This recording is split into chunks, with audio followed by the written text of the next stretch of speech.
What's going on, everybody? How you doing? And welcome. My name is Lord PeteyTV. I'm here to talk to you about a game I've been playing in the channel called Blue Protocol Star Residence. So, myself and the other Iron Lords went to New York City Anime, or Anime NYC, which some people know it as, and we ended up seeing this game by publisher A+, and the developer is Shanghai Bukura Network Technologies. So we saw this there, and I kind of noticed it, and I remembered hearing the name before, and I was like, let's go check this out. And I was really impressed by it, so to the point where they ended up giving us some beta keys to be able to play, stream, talk about, and so on and so forth. So I kind of took it. I started playing it. I probably played for, I'm gonna say, 13, 15 hours of it, and I tried to watch some of the story. I tried to, listen to most of it and kind of just go through it. And there's lots of positives and negatives about it. So let's kind of just go through them and talk about it. So for people that don't know, this is an MMORPG that is playable on both PC and mobile. And the plan is for it to be coming to Xbox, PlayStation, and so on and so forth. There's lots of different options and things about it, so we're just going to talk about all as much as we possibly can. So the one big thing is that the story, it seems like it moves very, very quickly. If you're a type of person that just wants to go through the story campaign and just blow through it so you can get to max level like myself, you have the option to skip most of the conversations, which kind of just pushes you through a lot of the story, a lot of the leveling. And before I even knew it, I was already, close to max level. The story did feel a little bit long-winded. It got to a point where in the beginning I was like, all right, let's watch the story. And then we noticed that it was like some was in Japanese with English subtitles. And I think that if you are planning to have,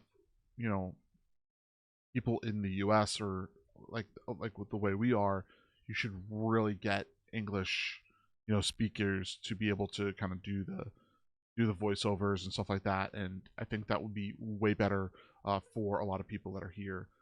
There are lots of different aspects of the game. One of them is this investigation portion, where while you're going through the story, you have to investigate the situation that's happening in front of you. So you have to go around the room and gather certain points and learn about information, and then you go to your book and you open it up, and you can pick your items and things like that. Something that I really thought was necessary was a little bit more direction, kind of going through the process of what you are supposed to be doing while going through all that, because I really felt like I was missing a lot of information. I kind of just figured it out on my own from my MMO knowledge, but I was able to kind of get through it because there is something very similar in Final Fantasy 14 that allowed me to know that information. I will say that the combat felt great. Like, I loved the combat, what they ended up doing with it. That was something in this game that I was not expecting to enjoy so much, but I loved it. The controls and everything were fantastic. They felt really solid. Keyboard and mouse or controller, I tried them on both. They felt really good. If you were doing, one of your summon abilities, if you were doing because what I ended up doing was I played tank class. I using a certain a way to do certain movements. That all felt good. Going through the menu was kind of difficult, but other than that, it kind of that was all right. But when I'm using the controller, but when I was using it the other way, it was okay. The combat was very vibrant, very fluid. It worked out really well. That felt really, really good. As for the menus were confusing. It felt like it was too much. There's too much information there. It was too much separated. I felt like it needed to be kind of dumbed down. Like World of Warcraft has a very similar way to dumb things down. For instance, you can click your character, and then under your character you have your gear swaps and your reputation and stuff there. Kind of similar to if you wanted to change your talents or if you wanted to do something, you clicked one button and then you had another button and then you had the abilities, your abilities bar right there, and you had other options there. This one, it felt like they give you everything on the first layer, so you had to kind of figure out what was going on there. The other thing was that you had to kind of search through different options. It was really hard to find the ability to group when it came to going through the menus, but finding people in the world and just grouping with them was very, very easy. So that was pretty good. There was lots of people, even in the open beta, which I really, really enjoyed and liked. So that was a really, really cool thought. They have a lot of cosmetics and transmogs throughout the whole entire game.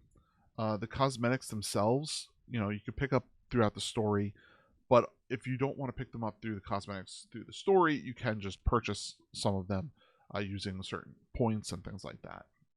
I'm just going to talk about some other stuff, and I want to come back to the bars and things like that too, and the other kind of options that you could buy.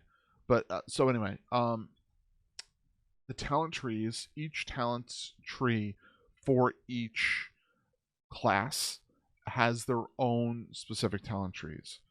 Each of the branches felt like they all had a specific reason, which is really good. You had to complete the whole entire top portion of the whole entire talent tree before you get to these bottom portions, where these bottom nodes had special abilities and things to them. And the only way to do them, you needed special items. So you got those special items from going through the battle pass. So you could go through your battle pass and you'd be getting items while you're leveling up and doing your thing. That will help you unlock certain nodes and things in the game. And you have the free battle pass and you have the paid for battle pass. I don't know if you get enough points in the regular battle pass, if you could pay for the premium the next season or what, but it felt like they were trying to have you buy the battle pass. Each class all felt very unique and individualized. They still look at the dungeon or grouping, how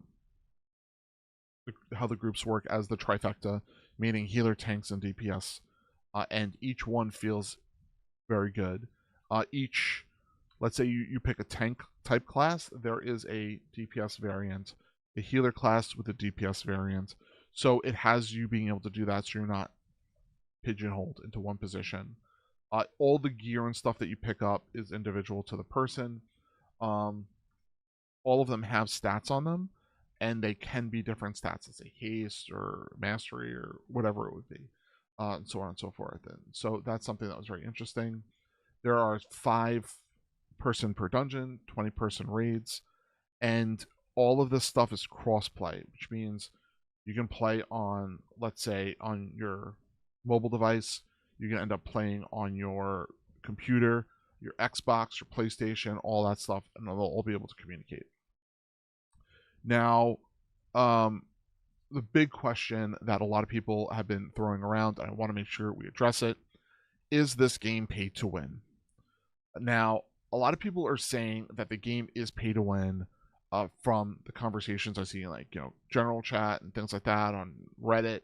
And I never got to the point where I was like, I need to buy this piece of X, Y, and Z thing. So I never put $1 into it. But some people are saying that later on, to unlock special and certain things, you need to pay for those things. You need to pay for special summons or even just keys to unlock chests. I don't agree with having to force people to have those methods for pay to win. Now, I've seen stuff on the mobile market that is their kind of way to make money, and that is their way to do things. Okay, I can understand that's what you're trying to kind of cater to, but at that point, make monthly options, make them cheap enough so people can participate in it, or incorporate it into your battle pass. If you're gonna have us do battle pass, then give us like X amount of keys for free. Give us this stuff for free. Give us X, Y, and Z for free. Then I would take it. Then I would buy it. Then I could understand why you're doing it, because it would be equivalent to a subscription to World of Warcraft. So do that. That would make sense. So is this game worth it to play? So as always, I like to ask this question at the end: is it worth it? Now, for myself, it would be worth it to play if I'm not going to get nickeled and dimed. If you were going to try to have me pay for almost everything in the end game, then it is not worth my time. If you are hoping that I play the game early on, I don't require any of that, I get hooked on it, and then I'm forced to purchase things, you're sorely mistaken. I am not the type of individual that is going to be peer pressured into purchasing those things. So it's, it's very hard to say. I will say that the gameplay aspects of everything feel good and are great from an MMO standpoint. The combat, the dungeons, the circles on the ground, the AoEs, the cast, the animations, all of those things are great and beautiful, and I love them. But you just have to be careful on what you're asking us to cost and of everything. And from what I've seen from people that are playing the dungeons and the variety of the classes and their synergies, I think everything looks pretty well. So, as always, my name is Lord PeteyTV. I greatly appreciate everyone's love and support. Please come and check out the channel. I am on Twitch and YouTube every single Monday through Friday. If you're looking to support the channel, by all means, follow, join, subscribe, whatever you're looking to do, or wherever you're looking to support us. So, thank you so much. Dream big, keep gaming. Enjoy your time. Thanks. Bye, everybody.